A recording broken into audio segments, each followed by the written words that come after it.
കൂടുതൽ വാർത്തകളും വീഡിയോകളും കാണാൻ ഈ ചാനൽ സബ്സ്ക്രൈബ് ചെയ്യുക. കൂടെ ബെൽ ബട്ടൺ അമർത്തുക.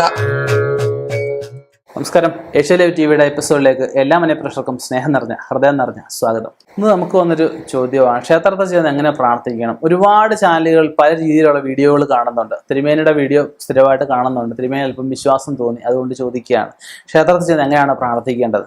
പ്രാർത്ഥിച്ച ശേഷമാണോ നാമം ജപിക്കേണ്ടത്? നാമം ജപിച്ച ശേഷമാണോ പ്രാർത്ഥിക്കേണ്ടത്? ഇത് സത്യം പറഞ്ഞ ഒരു പൂർവികര് പറഞ്ഞു കൊടുക്കാത്തതിൻ്റെ ഒരു വിഷയം തന്നെ. ഇന്ന് നമുക്കൊരു മതപാഠശാലയില്ല. നമുക്ക് വേറെ ഒരു പ്രത്യേക ഹിന്ദു എന്ന് പറഞ്ഞാൽ ഒരിക്കലും മതമല്ല, ഒരു ആചരണ രീതിയാണ്, ഒരു സംസ്കാരമാണ്. ഇപ്പം പൂർവികരായിട്ട് അല്ലെ മുതിർന്നവർ അടുത്ത തലമുറയ്ക്ക് ഇത് പകർന്നു കൊടുക്കുന്നില്ല. ഇതെന്തൊക്കെ കാര്യങ്ങൾ എങ്ങനെയാണ് ചെയ്യേണ്ടത്? നമ്മുടെ ഒരു ആരാധനാലയം, ഒരു ക്ഷേത്രം എന്ന് പറഞ്ഞു കഴിഞ്ഞാൽ ആ ക്ഷേത്രം ഉയരുമ്പോൾ നാടിന് ഉയർച്ചയുണ്ടാകുന്നല്ലേ. അപ്പോൾ ആ ക്ഷേത്രത്തിൽ ചെയ്യുന്ന എങ്ങനെയാണ് കാര്യങ്ങൾ ചെയ്യേണ്ടത്, എന്താണ് ചെയ്യേണ്ടതെന്ന് ഇന്ന് ജനങ്ങൾക്ക് അറിവില്ലാത്തൊരവസ്ഥ. എല്ലാവർക്കും ഞാൻ പറയില്ല, ഒരു പക്ഷം ഒരു കൂട്ടം ആൾക്കാർക്ക് അത്രേ ഞാൻ പറയുള്ളൂ. ഇപ്പം നമുക്ക് ക്ഷേത്രത്തിൽ അറിവില്ലായ്മ ഒരു കുറ്റമല്ല. നമ്മൾ അറിവുള്ളവരെ അറിവ് പറഞ്ഞു കൊടുക്കുക. ഇപ്പം എൻ്റെ കയ്യിൽ കുറച്ച് അറിവുണ്ടെന്നുണ്ടെങ്കിൽ എൻ്റെ കയ്യിൽ ഇരുന്നാൽ പറ്റൂ. നിങ്ങൾക്കായിട്ട് പകർന്നു തരുമ്പോഴേ എൻ്റെ അറിവ് കൂടത്തുള്ളൂ, കുറച്ചുകൂടി പ്രകാശപൂരിതമാകത്തുള്ളൂ. അപ്പോൾ നമ്മൾ ക്ഷേത്രത്തിൽ ചെന്ന് കഴിഞ്ഞാൽ, നേരത്തെ ഞാൻ പറഞ്ഞു ക്ഷേത്ര ദർശനത്തിനെ കുറിച്ചൊക്കെ നേരത്തെ വീഡിയോ ചെയ്തിട്ടുണ്ട്. ക്ഷേത്രത്തിൽ നമ്മൾ ചെന്ന് കഴിഞ്ഞാൽ ആദ്യം നമ്മുടെ കാല് കഴുകണം. കാല് കഴുകി ക്ഷേത്രത്തിൽ ചെന്ന് ഉപദേവന്മാരെ തൊഴുത് അവർക്ക് കാണിക്കുകയോ പുഷ്പങ്ങളോ എന്തെങ്കിലും അർപ്പിക്കാൻ പറ്റുമെങ്കിൽ അർപ്പിക്കുക. അതിനുശേഷം അകത്ത് കയറി ഇഷ്ടമുള്ളത്രയും പ്രാവശ്യം, ഏറ്റവും കുറഞ്ഞത് ഓരോ ഭഗവാന്മാർക്കും ഓരോന്ന് നേരത്തെ ഞാൻ പറഞ്ഞിട്ടുണ്ട്. മഹാദേവനാണെങ്കിൽ 1, ദേവിക്കാണെങ്കിൽ 3, അതുപോലെ ഈ ശൈവമൂർത്തികളായിട്ടുള്ള വേറെ ഓരോ ഭഗവാന്മാരുണ്ട്, അവർക്കാവുമ്പോൾ 5, മുരുകനാവുമ്പോൾ 6. അപ്പം ഓരോരുത്തർക്ക് ഓരോ കണക്കുണ്ട്. ഒന്നുകിൽ അത് പ്രകാരം, ഇല്ലെങ്കിൽ നമുക്ക് നമ്മളെ കൊണ്ട് സാധിക്കുന്ന അത്രയും സംഖ്യ പ്രദർശനം ചെയ്യുക. പ്രദർശനം ചെയ്ത് ഭഗവാന് വഴിപാടുകൾ ഒക്കെ സമർപ്പിച്ച് നമുക്ക് തിരിച്ചു പോരാം. അപ്പോൾ നമ്മൾ ഭഗവാന് വഴിപാടുകളൊക്കെ രസീതൊക്കെ എഴുതി അകത്ത് മേശാന്തിലേക്ക് കൊടുക്കുമല്ലോ. കൊടുത്തു കഴിയുമ്പോൾ ബാക്കിയുള്ള സമയം നമ്മൾ പ്രാർത്ഥിക്കുമ്പോൾ നമ്മൾ ആദ്യം നാമം ജപിച്ചിട്ട് പ്രാർത്ഥിച്ചിട്ട് നാമം ജപിച്ചാലും രണ്ടും ഒരേ ഫലം തന്നെയാണ്, വ്യത്യാസമൊന്നും വരുന്നില്ല.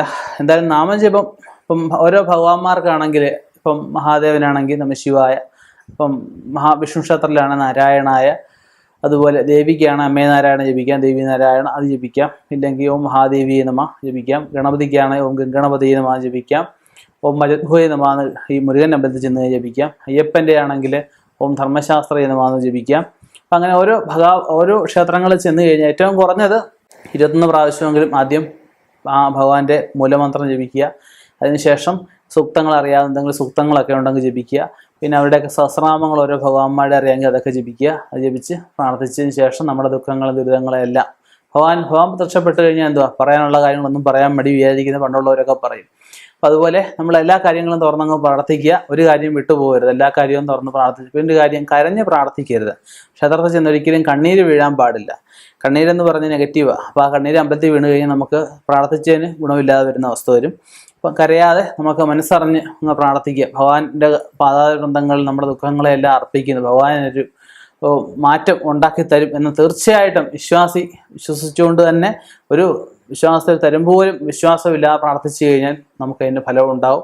ഒരു ക്ഷേത്രത്തിൽ ചെല്ലുമ്പോൾ നമ്മൾ ചെയ്യേണ്ടുന്ന ഒരുപാട് കാര്യങ്ങളുണ്ട്. അപ്പം അതൊക്കെ അറിഞ്ഞ് പ്രവർത്തിച്ച് ആചരണങ്ങളുടെ പിന്നിൽ ഓരോ ആചരണങ്ങളുടെ പിന്നിൽ, അതായത് ക്ഷേത്രത്തിൽ ചെന്ന് തീർത്ഥം വാങ്ങിക്കുക, ദീപം കണ്ടു തൊഴുക, പൂജ കണ്ടു തൊഴുക, അങ്ങനെ ഒരുപാട് കാര്യങ്ങൾ പറയുന്നുണ്ട്. അതൊക്കെ ചെയ്യാൻ എല്ലാവർക്കും ഇപ്പോൾ ഈ വന്ന കാലം സമയം പറ്റിയെന്ന് വരത്തില്ല.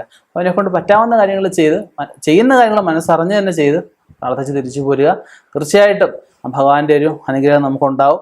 ക്ഷേത്രത്തിൽ നിന്ന് ഇറങ്ങിക്കഴിഞ്ഞ് കഴിഞ്ഞാൽ ഒരു കാരണവശാലും കാല് കഴുകാൻ പാടില്ല. ക്ഷേത്രത്തിൽ കയറുമ്പോൾ കാല് കഴുകിക്കൊണ്ട് വേണം കയറാനായിട്ട്. ഇറങ്ങുമ്പോൾ ഒരിക്കലും കാല് കഴുകരുത്. ഒരു ക്ഷേത്രത്തിൽ കയറി ഇറങ്ങിക്കഴിഞ്ഞാൽ മാക്സിമം അടുത്തുള്ള വേറെ ക്ഷേത്രങ്ങളിൽ പോകുന്നതുകൊണ്ട് തെറ്റില്ല, പക്ഷെ അത് പോയി നേരിട്ട് വീട്ടിൽ വരുന്നതായിരിക്കും ഒന്നുകൂടെ നല്ലത്. ഇനിയും ഇതുപോലെയുള്ള വ്യത്യസ്തമായ വിഷയങ്ങളുമായി കണ്ടുമുട്ടാം. നിർത്തുന്നു. നന്ദി, നമസ്കാരം.